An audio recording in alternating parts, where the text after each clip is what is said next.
coming up this Sunday on The Standpoint. There was a very quick phone call from Raymond, and then he said, oh, stand by for President Mahama. And then he comes onto the phone as usual, you know. Eventually he said to me that this was the role he had in mind for me, and if I was willing to accept it, then the announcement will be made in a few days. I mean, think about it. So you are head of a delegation on a working visit. You have all these colleagues of yours with you.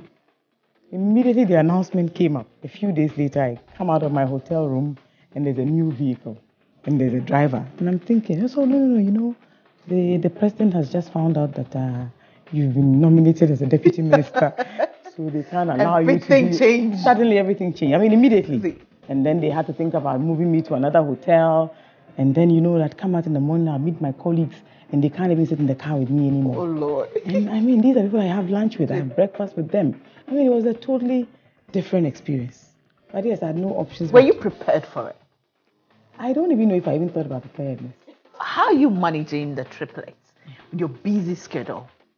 Kamil had always hoped that you'd have siblings. Okay. Yes. And so for months and for years, he'll keep asking. And I think eventually when we sat with him and told him that this was what we were expecting, I sensed his joy, I sensed his pride, and I knew then that it was the right thing to do. Yes.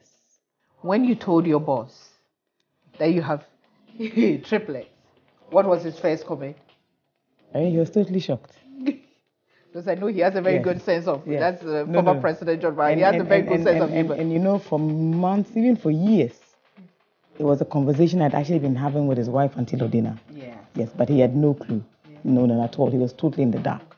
So I'm sure the first thing he was wondering was, how are you going to cope? How are you going to stop running all over the place?